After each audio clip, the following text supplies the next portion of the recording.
Hello, everyone. So, this has been a very big day when it comes to looking at the Israel-Hamas war and what is happening in the Israeli-Palestinian arena. First and foremost, one of the biggest things that have happened is the Trump plan that has been talking about what is going to be the future of the Gaza Strip and the future of the Israeli-Palestinian conflict has been revealed. There have been a lot of rumors about what has been happening in this plan, its development, what is going to be. Is Trump going to share this with Hamas, with Israel? What is actually going to be agreed upon? A lot of rumors over the past week. Finally, today, this was published. More than that, this was published during a meeting between US President Trump and Israeli Prime Minister Netanyahu. In the midst of that meeting, while the parties were actually still discussing, the White House published that plan, and that unto itself is very significant because rather than waiting for the sides to negotiate, the White House put it out there while Trump was negotiating with Netanyahu, and the White House seemingly is saying through that, look, we are putting this plan, making it public. Netanyahu, you have almost no choice but to actually now accept. Before breaking down that plan, before looking at point by point, which is what I'm going to do here, I'm going to look at each one of the points and see, is this actually a peace plan? Can we actually expect that the war is going to end? Are we expecting that the hostages are going to be released? Before that, I'm going to take a little bit of a step back, and I'm going to look at what led to this. How did we get to Trump actually announcing this at this point? Taking a step back, when Trump came into office, and this happened again at the beginning of 2025, he immediately pretty much compelled both Israel and Hamas to agree to a truce and a ceasefire. That truce lasted for 2 months. There was a release of a lot of hostages and Palestinian prisoners. And during that time, there were supposed to be negotiations between the two sides in order to come to a final agreement about possibly an idea of withdrawal, maybe a rebuilding of Gaza. Unclear what was going to happen to Hamas at that stage. Those negotiations never happened. That was supposed to be at the beginning of 2025. It never happened. And the entire deal broke down on March 18th. And then we had a return to fighting. And that is basically where we are now.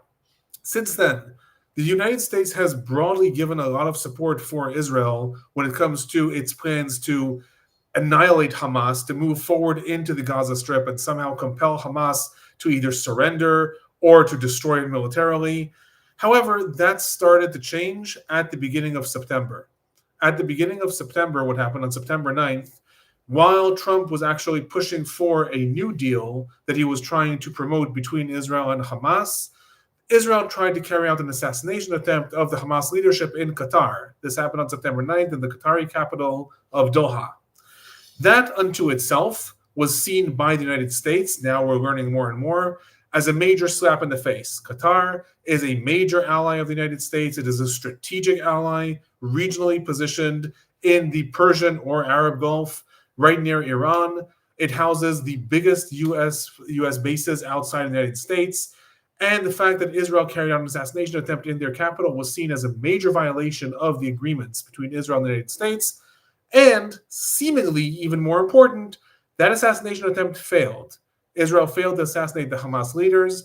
And we all know that, to put it bluntly, Trump doesn't like this. Trump has always said he will always support Israel. He will always support Netanyahu, but he has said to Netanyahu explicitly, he will do this as long as Israel is succeeding. And seemingly as a result of that failure, Trump got angry and said, well, what is happening here? Israel's not succeeding to destroy Hamas. Trump has supported Israel in its attempt to destroy Hamas since he came into office. Then he was proposing this new deal. During the negotiations, Israel tried to assassinate the Hamas leadership. And seemingly throughout September, we have seen the change. Throughout September, we have seen that the United States has become more and more impatient with Israel when it comes to how Israel is actually managing the war. And this culminated this week when Trump proposed this 21-point plan, but very, very importantly, he proposed it first to a series of Arab countries, Arab and Muslim countries. Before he went and proposed it to Israel, he sat down with the leaders of, this is not an exhaustive list, Egypt, Jordan, Qatar, United Arab Emirates, Turkey, Indonesia, Pakistan, Bahrain, lots and lots of different countries, were part of that meeting. Israel was not. They all got to look at the agreement and they all got to agree to it before Israel even got a chance to take a look at it. That into itself signals the change that we've seen with the United States. Then, after those countries agreed to it, Trump and Netanyahu had a meeting today on September 29th. And then this was made public. And now, theoretically, Israel has agreed to that. And the big question is Hamas going to agree to it? But more than that, I am going to suggest that when we break down the plan and look at it, according to the plan, it does not even matter to some extent if Hamas agrees to it or not, because Israel's agreement actually is the one that's compelling for a lot of the plan's items. As we look through the plan, I'm going to show that there are a lot of items that obviously relate to both Hamas's obligations in the Gaza Strip and Israel's obligations in the Gaza Strip. But one of the items that has really seemingly been overlooked by a lot of the commentators appears more towards the end of the plan. It is item 18, in which it says that even if Hamas does not agree to this plan, many articles of this plan are going to be put into effect, and they include a lot of things that relate to some extent to the withdrawal of the idea from the Gaza Strip and possibly an end to the war. I will say, if you'd like to put questions into the chat, feel free to do so. Every now and then I'm going to pause and take a look at them.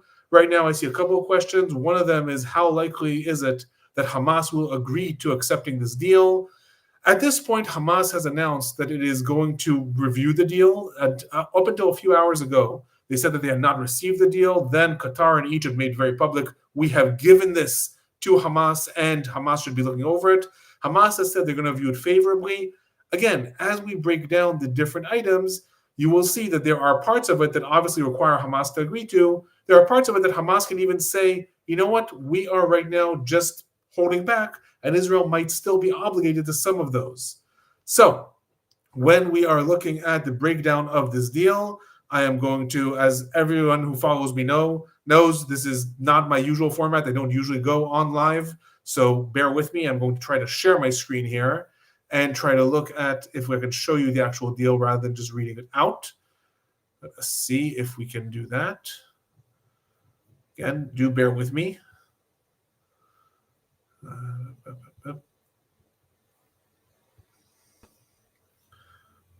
Okay, hopefully the screen is being shared right now.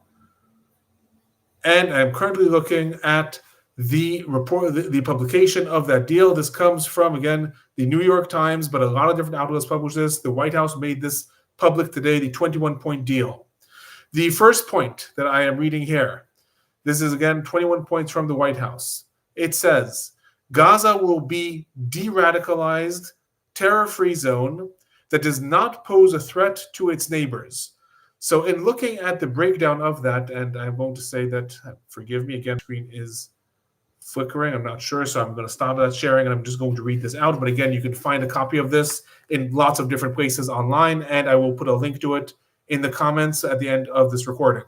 So item 1, Gaza will be de-radicalized, terror-free zone that does not pose a threat to its neighbors. So that is the first item, and that seemingly is meant to cater to one of Israel's war aims. Israel said that it is going to make sure not only that Gaza is itself demilitarized, that it is no longer a radical hub for Palestinian terrorism.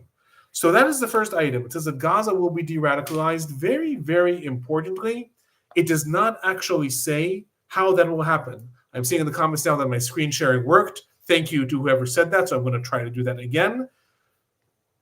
Those of you who know me, and especially I know a few of my students have signed on, you know my technological challenge. So hopefully a bunch of you are going to laugh at this. Okay, so I'm sharing again. Gaza will be a de-radicalized, terror-free zone that does not pose a threat to its neighbors. Importantly, the interesting aspect of this, it does not say how that will be done. It does not say who determines when Gaza is de-radicalized. It is pretty implicit what a terror-free zone means, but how does de-radicalization happen unto itself, we don't know. In the press conference today, Israeli Prime Minister Netanyahu said that he expects Palestinian textbooks in schools to stop promoting terrorism, to stop advocating that Palestinians should fight Israel. That is one interpretation of what de-radicalization means. There could be other interpretations. We will see how that goes. I'm going to speed through some of these before we get to the main ones. The second item, Gaza will be redeveloped for the benefit of the people of Gaza who have suffered more than enough. Now, when we look at this, there are two things to notice in Article 2 of these 21 points. First of all, it is the fact that it says that Gaza will be redeveloped for the benefit of the people of Gaza. That is important. When Trump and Netanyahu met for the first time back in February, US President Trump was talking about the complete evacuation of Gaza. All Palestinians were going to leave Gaza, and later he even clarified this means they will not be able to return. This is different. The wording here says explicitly this is going to be done for the benefit of the people of Gaza, and it adds, seemingly now talking more to the Arab side rather than to the Israeli side, that they have suffered enough. But the wording there is for the benefit of the people of Gaza, not what Trump was talking about before as an open area, open space for a tourist site for the people of the world, is very, very important. I'm now going to item 3. If both sides agree to this proposal, the war will immediately end. Israeli forces will withdraw to the agreed-upon line to prepare for a hostage release. During this time, all military operations, including aerial and military bombardment, will be suspended, and battle lines will remain frozen until conditions are met for the complete withdrawal. I will just say that I'm told by different comments that the screen share is not working, so I am again now, seems it was a malfunction. Lots of people are saying, okay. So I am not going to share a screen anymore. I am seeing there are lots of people that are saying that the screen sharing is not working. Forgive me. I'm going to go back to just reading, and I will do it slower. So I am now, again, I'm sure that those who know me are doing it, are getting quite a laugh. Article 3, it says, I think it is something different with the last share. Item 3, it says, if both sides agree to this proposal, the war will immediately end. Israeli forces will withdraw to the agreed-upon line to prepare for a hostage release.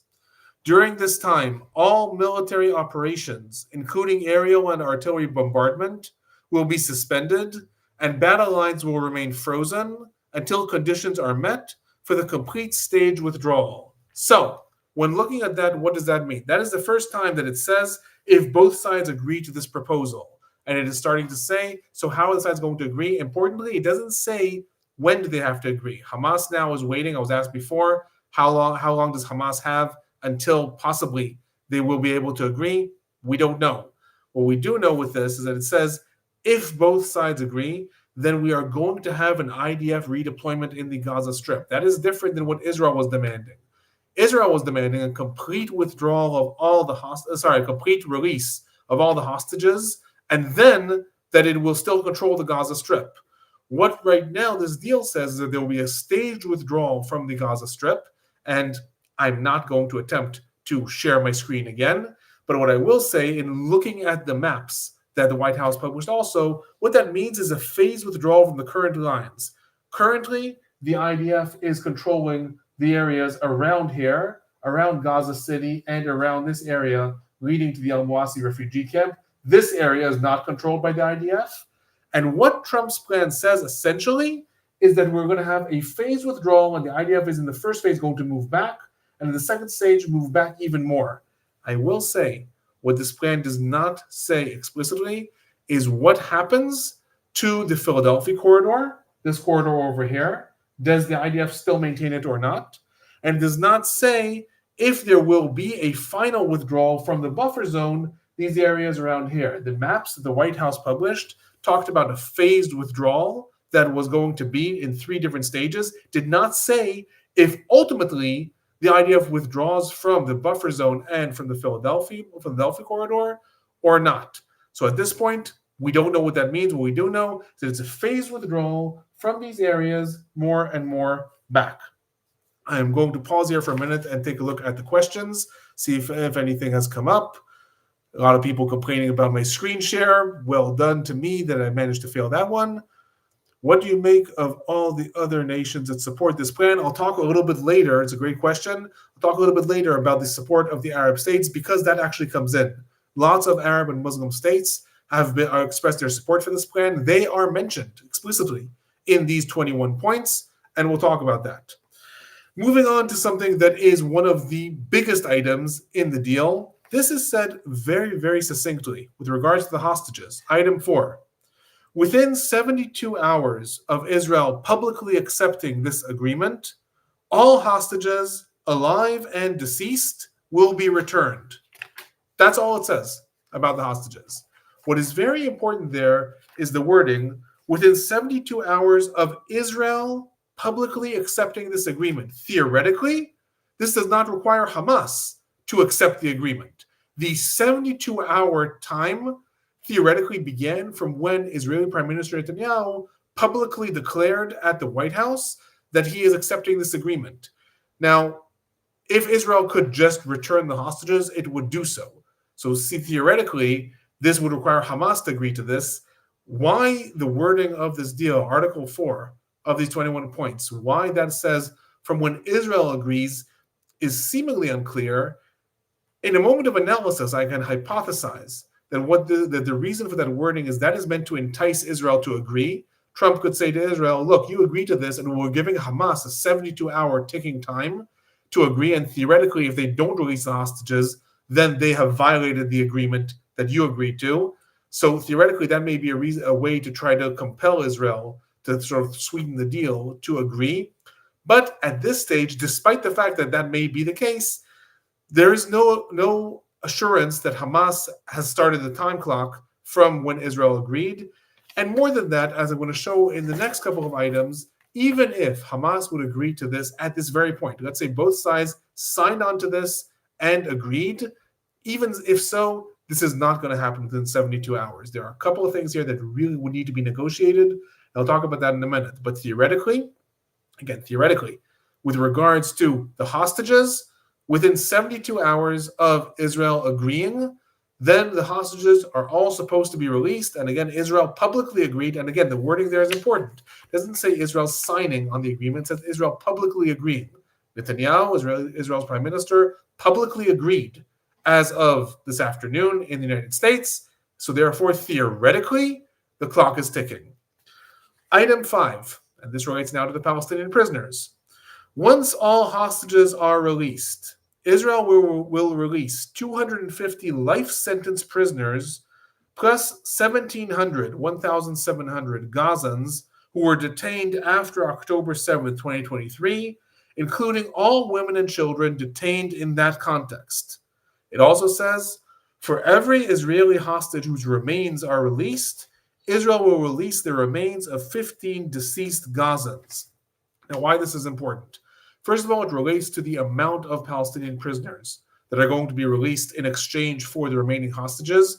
And that is a large number of Palestinian prisoners, specifically the quote-unquote heavy prisoners. Those Palestinian prisoners that are sentenced to life sentence in Israeli jails. There are a grand total of about 275 of them or 280 of them. And this suggests that 250 of them are going to be released from Israeli jails. And specifically, that includes the leaders of some of the bigger factions within the Palestinian movements, Marwan Barghouti, Ahmad Sadat, and several others.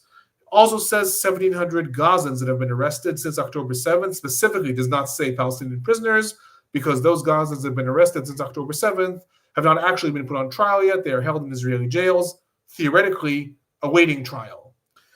Why I said that even if Hamas would agree to everything, this still cannot happen in the next 72 hours, because one of the things that really foiled the previous agreements was disagreement between Israel and Hamas as to who is going to decide which prisoners are released. There are 5,000 or 7,000 or 9,000, depending on how we count, because it varies. I'm not going to get into that now.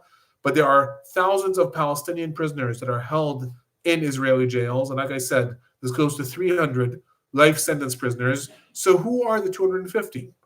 Hamas would demand and has demanded that it include Marwan Barghouti and Ahmed Sadat, whereas Israel has demanded that they not be included. This doesn't say who will decide. Does Israel get to decide who are the 250?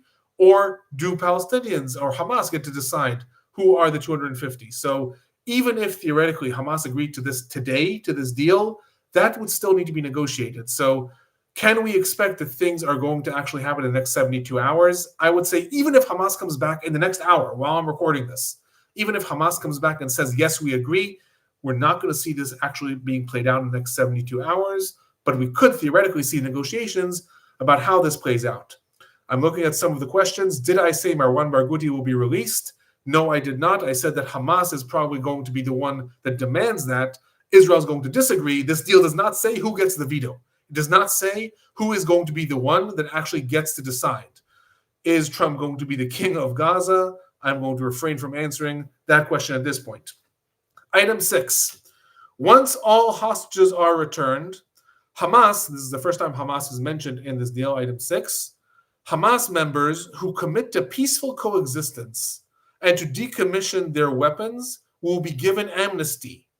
Members of Hamas who wish to leave Gaza will be provided safe passage to receiving countries. What this means, this is a way to try to get Hamas leaders to agree to this deal. Until now, we have seen things that are meant to entice Israel, such as the release of all hostages. What this is now saying is Hamas members, Al-Qassam members who choose to live in peaceful coexistence and give up their weapons can be given amnesty and remain in the Gaza Strip. And anyone else, Hamas members, Al-Qassam members, members of the Nukhba who will participate on October 7th, who choose to do so can instead choose to leave the Gaza Strip and go to receiving countries, and they will be granted safe passage. Again, what is not said here is what happens then. In the past, when different terror groups have made deals with countries, they have demanded, but also I want amnesty for the future, that Israel will not try to assassinate me in another country, for example, or things like that. Does not mention that here, and that is another thing that we can very much expect Hamas to be negotiating as time goes on if this deal is to be accepted. Hamas will say, well, what happens to those leaders? Izzadin Haddad, the leader of the Al-Qassam brigades right now in the Gaza Strip. If he chooses to leave the Gaza Strip, is he going to be assassinated in Egypt or not? Theoretically speaking, that is going to be something that is negotiated. Item 7. Upon acceptance of this agreement, full aid will be immediately sent into the Gaza Strip. At a minimum, aid quantities will be consistent with what was included in the January 19, 2025 agreement regarding humanitarian aid, including rehabilitation and infrastructure, rehabilitation of hospitals and bakeries, and entry of necessary equipment to remove rubble and entry roads. I'm continuing to item 10 because that's also related to the humanitarian aid. Entry and distribution of aid in the Gaza Strip will proceed without interference from the two parties through the United Nations and its agencies and the Red Crescent, in addition to other international institutions not associated in any manner with either party. Opening of the Rafah crossing in both directions will be subject to the same mechanism implemented under the January 19, 2025 agreement. So what this says is, if this agreement is actually accepted, it says upon acceptance of this agreement, there will be a massive increase of humanitarian aid coming into the Gaza Strip. It says, according to the deal of January 2025, that said that 608 trucks per day were going to enter into the Gaza Strip and be distributed throughout the entire Gaza Strip, also in northern Gaza, central Gaza, and southern Gaza. And theoretically, that is going to be maintained now with this agreement. What is very, very important is the distribution mechanism. That is one of the things also that foiled the negotiations that were occurring in May of 2025. The distribution mechanism, Israel has always demanded that the United Nations not be part of the distribution mechanism, not be the one distributing aid in Gaza. The United Nations includes UNRWA, the United Nations Relief and Work Agency. Israel has said that they participate with Hamas. The agencies have, of course, denied this. Israel and the United States have since established the Gaza Humanitarian Foundation. It has come under a lot of criticism of how it distributed aid in the Gaza Strip. This does not say anything about the Gaza Humanitarian Foundation. Maybe it will continue to exist, maybe not. But theoretically, all the aid and a massive amount of aid is going to come in and be distributed solely through the United Nations and its different agencies.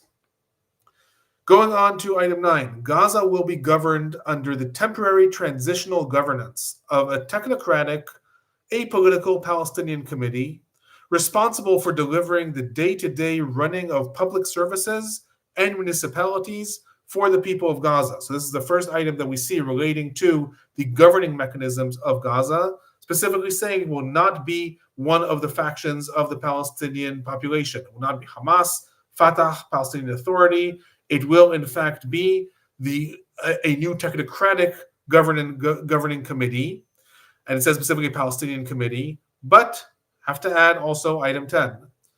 This committee will be made up of qualified Palestinians and international experts, with oversight and supervision by a new international transitional body, the Board of Peace, which will be headed and chaired by President Donald J. Trump, with other members and heads of state to be announced, including former Prime Minister Tony Blair. So what we have here is a specific relating to the new governing mechanism in the Gaza Strip. Not only will there be a Palestinian committee that is running the quote-unquote day-to-day activities in the Gaza Strip, but there will also be a new international transitional body known as the Board of Peace. There were a lot of rumors, and I see this in one of the comments, there were a lot of rumors over the last several days. This was going to be headed by Tony Blair, former Prime Minister of the United Kingdom and former emissary of the United Nations to the Israeli-Palestinian conflict. What it says here is that this is actually going to be headed by Trump himself, but that it will also include Tony Blair, and also explicitly says other heads of state. So remains to be seen what that's going to actually include, but this item continues. This international body will set the framework and handle the funding for the redevelopment of Gaza until such time as the Palestinian Authority has completed its reform program as outlined in various proposals, including President Trump's peace plan in 2020 and the Saudi-French proposal, and can be securely and effectively take back control of Gaza. This body will call on best international standards to create modern and efficient governance that serves the people of Gaza and is conducive to attracting investment. What we see here is that in addition to the fact that that international body is going to advise the Palestinian Committee, it is also meant to be a transitory mechanism until the Palestinian Authority, that Palestinian Authority that controls parts of the West Bank, until then, that international body is going to have some authority, but it is meant to eventually hand it over to the Palestinian Authority after the Palestinian Authority undergoes deep reforms that have been outlined in previous proposals. Those reforms, what they are overarchingly meant to achieve, is an end of corruption, an end of nepotism. They are also meant to create a much more effective bureaucracy because the Palestinian Authority really operates through a clan-based system with a lot of allegiances to different heads of tribes and heads of families in the West Bank. The idea is to quote-unquote modernize it and bring it up to the standards of a, again, quote-unquote Western democracy. And theoretically, once they undergo those reforms, then they can take control of the Gaza Strip. Also going to add here, it is not a coincidence that in his speech to the United Nations General Assembly several days ago, the chairman of the Palestinian Authority, Mahmoud Abbas, dedicated large parts of his speech to talking about the reforms, talking about the fact that the Palestinian Authority is going to undergo deep reforms, that within 2 years, the authority does not want to be paying the salaries of Palestinian prisoners in Israel, talking about a reform of the school textbooks and etc. So theoretically, once this transitory body is complete, it is going to then hand over authority to the Palestinian Authority. There's no time frame that is set here and how long that should be. Some analysts that were talking about the different, they're talking about that theoretically we're talking to people in the negotiation rooms, said that they're talking about 3 years. This is supposed to happen over a 3-year process. But again, that does not exist in this item 10. Item 11, turning now to the economy. And after a few more, I'm going to stop and look at the questions. A Trump economic development plan to rebuild and energize Gaza will be created by convening a panel of experts who have helped birth some of the thriving modern miracle cities in the Middle East. Many thoughtful investment proposals and exciting development ideas have been crafted by well-meaning international groups and will be considered to synthesize the security and governance framework to attract and facilitate these investments that will create jobs, opportunity, and hope and future for Gaza. Very likely, what this is referring to is the economic plan that was developed by the Trump administration. I put out a special video about this several weeks ago. You can check it out, look at my channel. Within there, what they talk about is creating in the Gaza Strip a new economic hub for international investment. That plan is very, very developed. It talks about railway lines delivering oil from Saudi Arabia through Gaza into ports that then go into Europe. It talks about one of the things it talks about is the Elon Musk Development and AI Center. It talks about using revitalized energy. It talks about smart cities, artificial islands. It has a lot of different things that I will say are very unlikely to actually be implemented in the next 3 years. What is important is the main aspects of that plan are looking at Gaza as an economic investment. That plan says over and over that within Gaza, it also says a cheap labor force. You have different people that would want to invest in an area that is now going to be revitalized. And clearly what this item 11, is talking about, the Trump Economic Development Plan, is looking at Gaza through this prism of you can attract international investments to this area because it's theoretically going to be a quote-unquote restart of this area. And then you might be able to actually create jobs, create smart cities.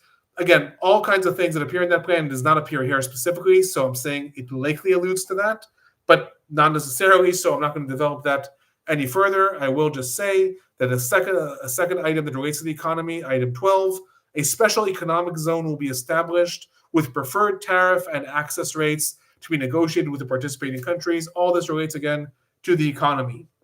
I'm pausing here to take a drink and also to look at some of the questions. There's a photo circulating of Tony Blair's plan to rebuild Gaza. Very likely, this is associated with this idea that Blair is going to be one of the leaders of that international committee that's going to run the Gaza Strip. I don't even want Trump. Becca Lynn says, I don't even want Trump running my own country, and he does, and as to Jared Kushner, I'm not going to relate to that. There's no talk here about who gets to decide if Trump is going to lead the Gaza Strip. That is within this agreement. I will say that when there was talk about this in being circulated, there was a question of where is this committee going to get its authority from? Who grants it authority to actually run the Gaza Strip? And what was rumored, at least, and this was published in the Washington Post yesterday, is that this will be granted specifically by the UN Security Council. That's important. If it is granted by Israel, it will be seen as an arm of the Israeli government. But if the UN Security Council says, we grant this committee the authority to run Gaza, theoretically, maybe it can be viewed a little bit differently. Oh my God, Elon Musk, a lot of different comments. What should people know about Tony Blair and his history and experience with the Middle East? So there's a lot of controversy surrounding Tony Blair's role in the Middle East. He has been very committed to Middle East peace processes and to trying to promote dialogue through Saudi Arabia and Gulf countries and interfaith communities on the one hand. On the other hand, he's also come under a lot of criticism, first of all, for his role in supporting the war in Iraq in 2003. He was then one of the leading figures supporting that invasion. And more than that, as his role as the leader as the quartet's emissary to the Middle East, there's a lot of criticism about the fact that, I hope I'm not breaking anyone's heart, there is no peace in the Middle East at this point. So a lot of people have said his track record of trying to bring peace to the Middle East has until now not been very successful.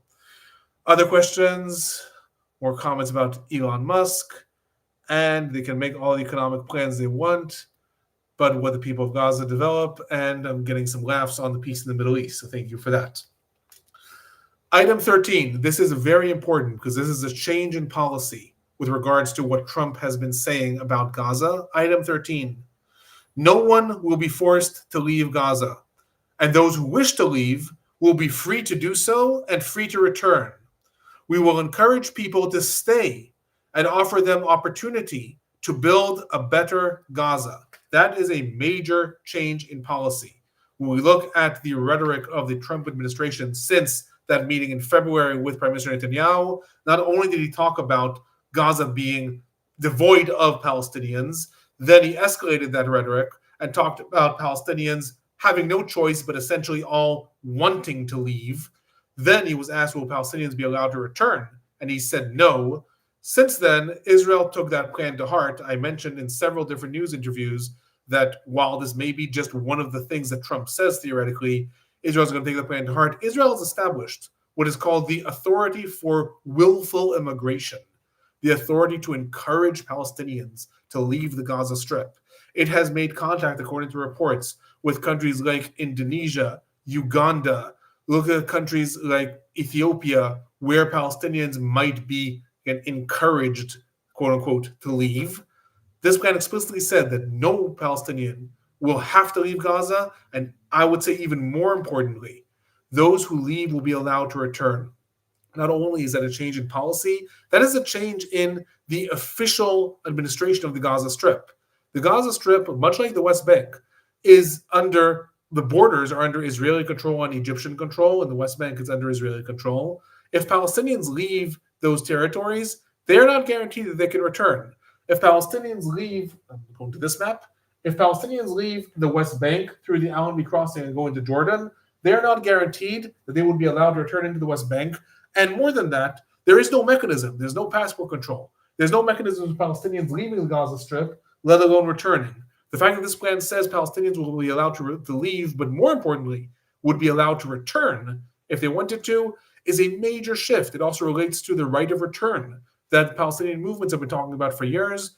If that were to be implemented, it would be a major shift, not only in the war, I'll even say in the entire Israeli-Palestinian conflict.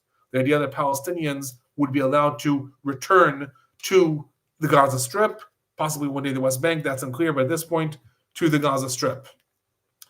Let's see another question here. Is reforming the education system in Gaza addressed in the 20 points? I'll talk about that in the end. Thank you for the question. I'll talk about that in the end. Item 14. Hamas and other factions agree to not have any role in the governance of Gaza, directly, indirectly, or in any form. All military, terror, and offensive infrastructure, including tunnels and weapons production facilities, will be destroyed and not rebuilt. There will be a process of demilitarization of Gaza under the supervision of independent monitors, which will include placing weapons permanently beyond use through an agreed process of decommissioning and supported by an internationally funded buyback and reintegration program, all verified by independent monitors. New Gaza, this is the first time that concept is mentioned, New Gaza will be fully committed to building a prosperous economy and to peaceful coexistence with their neighbors. What we see here is theoretically a DDR program, decommission, demilitarization, and rehabilitation. This is something that has been done in a lot of war-torn areas. It's not a new idea that the militants will have to give up their weaponry, and there will be a process that this is absorbed and overseen, and then they can be rehabilitated into society. There are a couple of things, though, that are important to note. First of all, it says Hamas and other factions. It doesn't explicitly say which factions. That is important. Already an hour before I came on live here, the Palestinian Islamic Jihad put out a notice saying they're not obligated to this. Even if Hamas agrees, they're not obligated to this. So does this plan require them all to agree? Does it require Hamas to agree? And then Hamas, this international body, Israel, someone would compel the other factions? Unclear. Also unclear, how does this relate to the quote-unquote moderate factions? The factions that Israel's negotiated with and cooperates with, like Fatah. Are they also not part of the governing body? It's unclear. This generic statement, Hamas and other factions, at this point, I would say is very unclear. It is also unclear what will be exactly the demilitarization process under the supervision of international monitors, because even though DDR processes are a well-established thing, who decides when that's done? Does the international body decide when that's done? Does Israel decide when that's done? Does the Palestinian Authority decide now Gaza is demilitarized? Again, at this point, we don't actually know how this happens. We just know that it's theoretically going to happen. Moving on to item 15, which relates somewhat to those security concerns. A guarantee will be provided by regional partners to ensure that Hamas and the factions comply with their obligations and that New Gaza poses no threat to its neighbors or its people. So again, now we have this idea of New Gaza, And one of the things that I found interesting when looking at this plan is I want to remind you of Item 1. Item 1 said Gaza will be de-radicalized, terror-free zone that does not pose a threat to its neighbors. Now, Item 15 says that guarantees will be given by regional partners to ensure that Hamas factions comply with their obligations and the new Gaza is no threat to its neighbors. So again, what Item 15 is simply adding to that is that there will be regional guarantees. In other words, Egypt. Egypt will likely play a major role in this new rebuilding of the Gaza Strip, and also other actors like Saudi Arabia, possibly even Qatar, Bahrain maybe, United Arab Emirates. All these countries have offered to be part of the rebuilding of Gaza, but they've always said so long as the Palestinians are the ones that want this. So theoretically, the Palestinian Authority agrees to this, maybe that will happen, but they are supposed to give the guarantees for the fact that this will actually be implemented. How that happens relates to the next item, Item 16. This is one of the most important items, so those of you who are paying attention, pay attention. The United States will work with Arab and international partners to develop a temporary international stabilization force, ISF, International Stabilization Force, to immediately deploy in Gaza. The ISF, again, International Stabilization Force, will train and provide support to vetted Palestinian police forces in Gaza and will consult with Jordan and Egypt, who have extensive experience in this field. This force will be the long-term internal security solution. The ISF will work with Israel and Egypt to help secure border areas, along with newly trained Palestinian police officers. It is crucial to prevent munitions from entering Gaza and to facilitate the rapid and secure flow of goods to rebuild and revitalize Gaza. A deconfliction mechanism will be agreed upon by the parties. What does this mean? This is what has been rumored for a while, that the United States is going to work with regional Arab actors in order to bring about a new force in the Gaza Strip, a new militarized force to take care of security in the Gaza Strip. But if we look at the wording carefully, it is not clear if they are actually going to be the ones enforcing the law, or if they are simply going to be helping Palestinians enforce the law.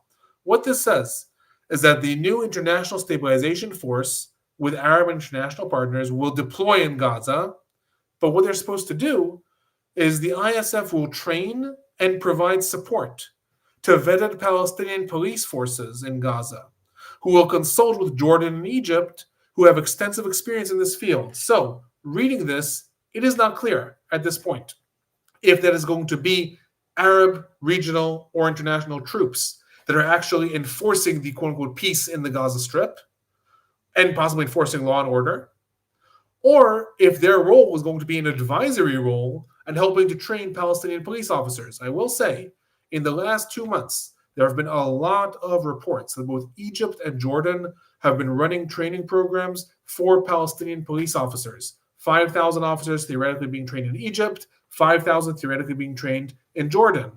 It is not coincidence, probably, that this says specifically that the ISF will consult with Jordan and Egypt, who have extensive experience in this field. But at this point, I was asked today, does this mean that Arab regional forces are going to deploy in Gaza, are going to be the new security force? I don't know.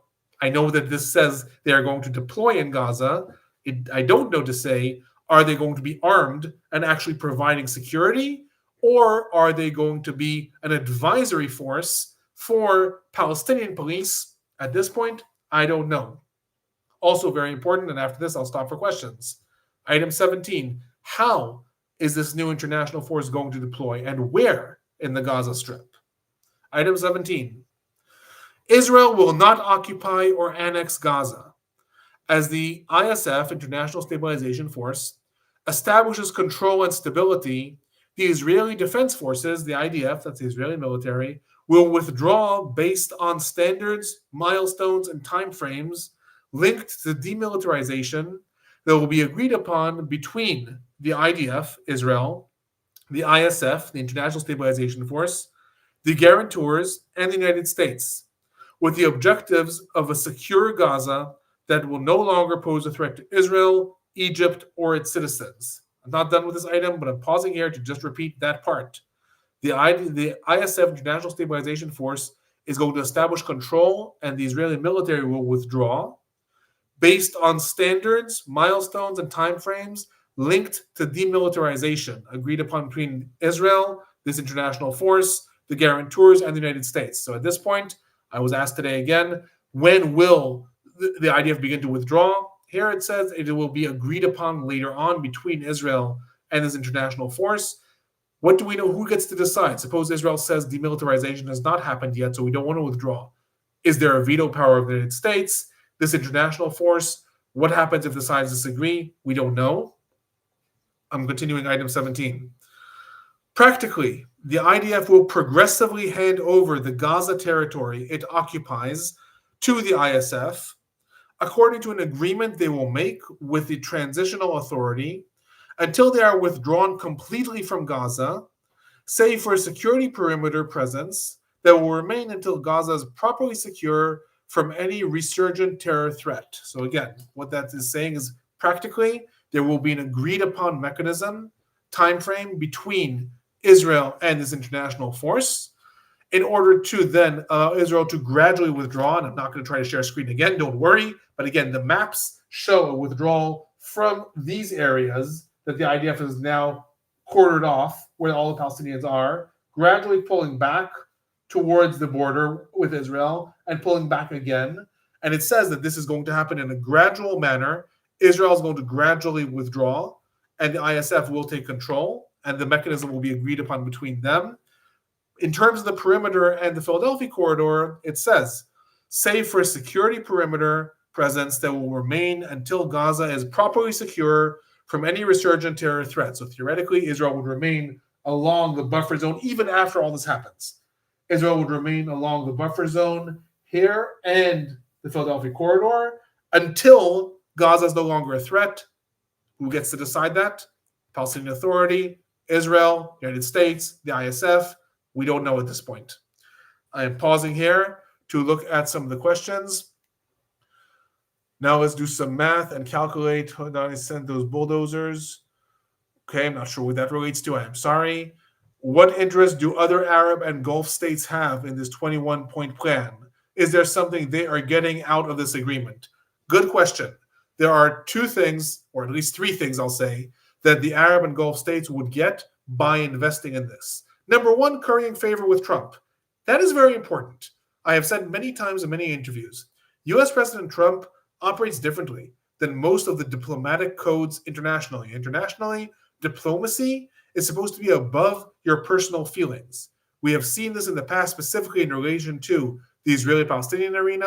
We saw Obama joking once with Angela Merkel and Macron, and they didn't know a microphone was on, and they were saying how much they hate Netanyahu. But then they all went and sat with him and signed a meeting. The fact that they hate him doesn't matter for diplomacy. Diplomacy is above your personal feelings. Not so for Israel, for U.S. President Trump. Not so. We have seen very much. If he likes a country, likes a leader, that country all of a sudden will get massive trade agreements. He'll all of a sudden want to invest in them. He'll take their side in the conflict. If he does not like them, he will turn against them entirely. So first of all, what they get is currying favor with Trump that they are part of this. One. Two, they get currying favor with the international Arab arena. Within the Arab population in most countries, there is a lot of pressure on the leaders. What are they doing to stop Israel? All of these Arab countries have armies. They all have economic power. They have oil power. What are they doing to stop Israel and what's going on in Gaza? They get to now go back to their people and say, see, we went to talk to Trump. We talked to Trump. We got Trump to compel Israel to agree to this. We're now saving the Palestinians. That's number two. Number three, what Trump really wants them to get is economic benefits. According to that Trump economic plan that, again, I'm not going to develop here again, but according to the Trump economic plan, Gaza is supposed to bring back massive investments. Countries going to invest, according to that plan, I'm doing this from memory now, it was something like a total of $100 billion, and the returns within 5 years will be $400 billion.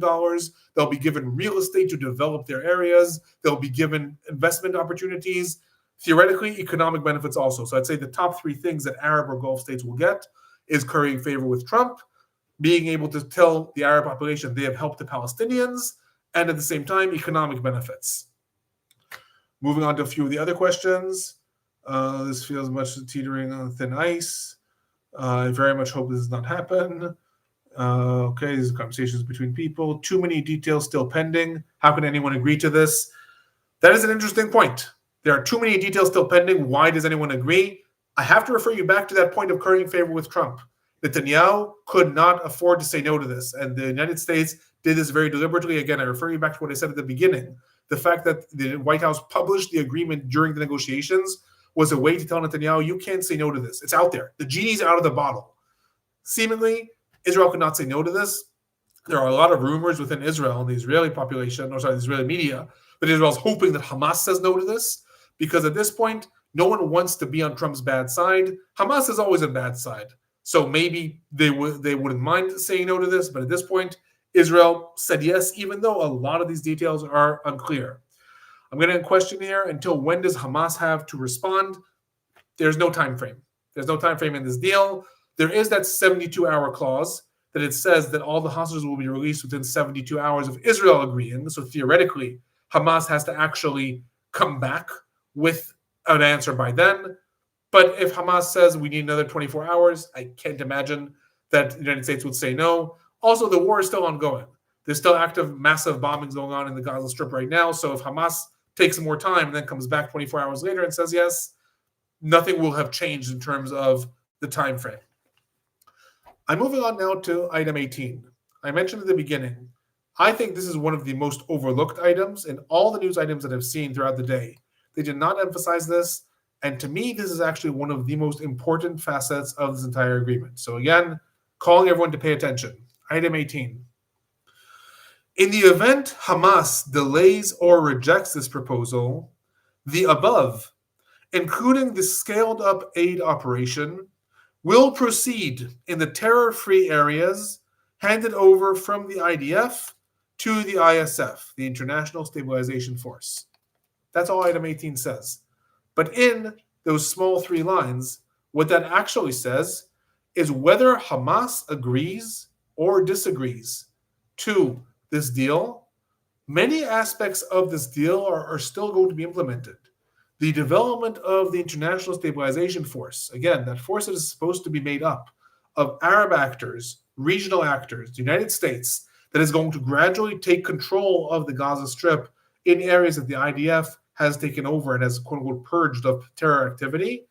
Item 18 says if Hamas delays or rejects this proposal, the above will proceed in the terror-free areas handed over from the IDF to the ISF. So theoretically, that is going to continue. And more than that, it also says specifically the scaled-up humanitarian aid. So the humanitarian aid, the massive increase in aid trucks coming in, the fact that they're going to be deployed by the United Nations, not the Gaza Humanitarian Foundation, at least in the way it reads, item 18, and I'm not a lawyer, I don't know if there's any items here that they could say, but this supersedes that. But if we look at the way item 18 reads, it says that whether Hamas agrees or disagrees with this, many aspects of this agreement are still going to be implemented, and it specifically mentions the scaled-up aid operations, so the increased humanitarian aid and their deployment by the United Nations, and then this will happen in the terror-free areas handed over from the IDF to the ISF. So theoretically, the ISF, International Stabilization Force, is still going to be established, and in those areas that the IDF has already taken over, all these areas, most of Khan Yunis, Rafah, the northern parts of Gaza City, these areas of the central camps, those areas, theoretically, according to this, should still be handed over to the international force, and those operations should still be developed. If that will happen or not, I don't know, but that to me is one of the biggest bombshells of this agreement, that at this point, theoretically, it doesn't matter if Hamas agrees or disagrees. Israel has agreed to proceed with this. At least at this point, that's how it reads. Moving on to the last 3 items. Item 19. An interfaith dialogue process will be established based on the values of tolerance and peaceful coexistence to try and change mindsets and narratives of Palestinians and Israelis by emphasizing the benefits that can be benefits that can be derived from peace. That is a very generic statement as far as I can see. It is basically saying all of those interfaith and intercommunal processes that were attempted over the years are going to be attempted again. I'm not belittling them. They have a lot of effect, actually, on some communities in Israel and in the Palestinian territories. But I am saying there's nothing new there necessarily. The idea that there will be a new interfaith community dialogue in order to try to convince the populations of both sides that there is a benefit to making peace with one another. Item 20. While Gaza redevelopment advances, and when the Palestinian Authority reform program is faithfully carried out, the conditions may finally be in place for a credible pathway to Palestinian self-determination and statehood, which we recognize as the aspiration of the Palestinian people. The wording here is something that I can only imagine the negotiating teams worked on a lot, because what this is the only place that the word Palestinian state, Palestinian statehood as some sort of aspiration of the future, this is the only place that is ever brought in. So obviously that had to be done in order to get a lot of the Arab regional actors to agree. You can't just have a long-term solution here without a Palestinian state in the future.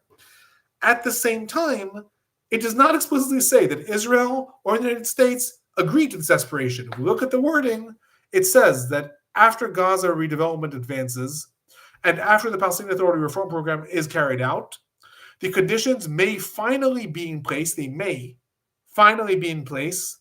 for a credible pathway to Palestinian self-determination and statehood, which we recognize as the aspiration of the Palestinian people. It doesn't say we recognize that as the aspiration of a peace plan, the aspiration of what Israel agrees to or the United States agrees to. Seemingly the United States and Israel today publicly agreed to this, so Netanyahu also agrees, but what they agreed is that this is the aspiration of the Palestinian people. What that is a way for Israel and the United States to say we condone the fact that Palestinians are still going to be aspiring for a state, and we're recognizing this may happen in the future, and this is a part of that agreement, but it is not something that is binding within the agreement.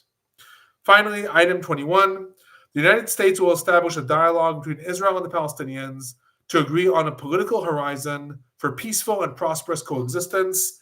That is very generic. Again, what that is saying seemingly is the United States will set up committees in order to foster dialogue between the sides.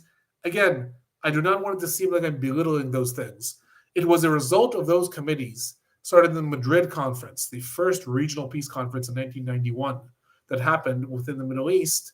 The result of that we had dialogue between Israel and Palestinians that eventually, 2 years later, produced the Oslo Accords. It was that dialogue that produced a back channel, that produced negotiations between Israel and the Palestine Liberation Organization, producing the Oslo Accords. I am not suggesting for a moment that interfaith dialogue or establishing political committees in order to bring about the sides is fruitless. Absolutely not. What I am saying is that these things have been done before. This plan is not mentioning anything new in that regard. It is simply saying those things are also going to be done. Looking at some of the questions now, Becca Lynn is saying that Trump really does rule the world. Others are saying the United States have been leading country for many decades. If Hamas doesn't agree, how do you guarantee an area is terror-free? Excellent question. Theoretically, what has been happening until now is that Israel, ever since the return to fighting on March 18th, Israel has developed corridors in the Gaza Strip in which it has flattened entire neighborhoods, and in some cases an entire city, Rafah, in the Gaza Strip, in order to then say those areas are now purged of Hamas. There is one corridor that goes along here. It is called the Morag Corridor. And theoretically, Israel controls this entire area here, and Hamas does not have a governing presence. Then there's another corridor, the Magen Oz corridor, that goes around here and cuts off Han Yunis. And theoretically, Israel controls this area. And the northern parts of Gaza City, the areas of Beit Lahia, Beit Hanun, and the areas up here of Sajaiya, Israel is also in control of. That said, the term terror-free is a vast exaggeration. There is massive gunfighting that goes on there every day. Theoretically, those areas are purged of Hamas. Israel said that, but Israel has also said there's always going to be pockets, quote unquote, of resistance, and that is happening in all those areas. But that is what they're referring to when it says terror-free zone. Other comments, like I said, is it possible for Hamas to agree because Netanyahu knows damn good very well every single hostage can't and won't be returned? Okay, 2 are missing. Hi, Prof. Is there any U.S. or UN established plan for what land Palestinians would contain if a state was established? Good question. What if there is a future Palestinian state? What are we talking about? Most of the parties talk about the West Bank and the Gaza Strip. That is this area over here marked in green. this area over here marked in green, the Gaza Strip and the West Bank. Those are areas that Israel took over in 1967. The West Bank belonged to Jordan. The Gaza Strip belonged to Egypt. Through a long process that I can't get into now, this has become known as the occupied Palestinian territories. And when people talk about the 1967 borders, they're talking about these areas here. During the Oslo negotiations that happened in the 90s, Israel talked about a Palestinian state being in these areas, and it was supposed to be a very elaborate. There was all these maps of a system of bridges and tunnels that connected these areas here. And many people have said you can't have a state that is divided into two regions, and the answer that's usually given is, well, Alaska is, and Hawaii is. You do have states that have territories that are disconnected from one another. Theoretically, it is possible. So that is usually what people talk about when they talk about a two-state solution. What is important, however, is this line here. Jerusalem remains divided.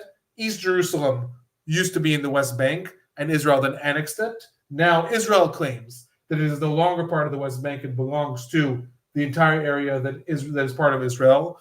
Palestinian actors and the majority of the world say no.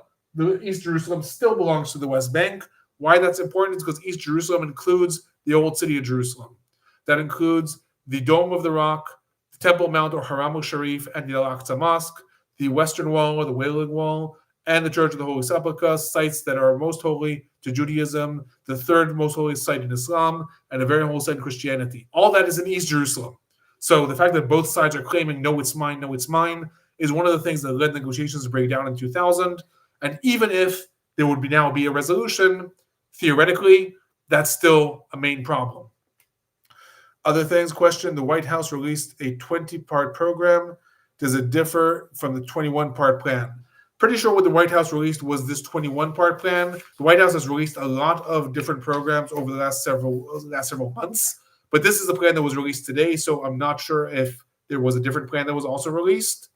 By agreeing to this, will Bibi's government collapse? Theoretically, it is very likely that Netanyahu's government will fall. Netanyahu's government already right now is a minority government. It is led by Netanyahu. The two parties that are with him in the coalition are Jewish Power, led by Itamar Ben-Gvir, and Religious Zionism, led by Bezalel Smotrich. Both of them have said that they will overthrow the government if this plan goes through, or if such a plan were to go through. If they will or they won't, at this point, it's unclear. The opposition parties in Israel have said they will help Netanyahu survive in order to see this plan through. So theoretically, Netanyahu cannot say, my government fell, therefore I could not implement this plan. Will his government actually fall because of this? I will say it is more than likely that we will see an election in Israel probably in the next 5 months. Maybe Netanyahu will be able to last another month or two, but theoretically speaking, the government will fall shortly after that. In Israel, there's elections 3 months after the government falls, so we're probably looking at elections within the next 4 to 5 months. Will Bibi finally be tired? I can't answer that. I always say in my classes that I am very thankful I do not have to get into the minds of the leaders I'm talking about. Everyone should have rights. Do you think that having one small state in a vast region with the most amount of power, plus given history frequent, will lead to peace? I cannot predict the future, unfortunately. And thank you. Someone is saying, big fan of you, Alon. Keep giving great content like this from Canada. I love Canada.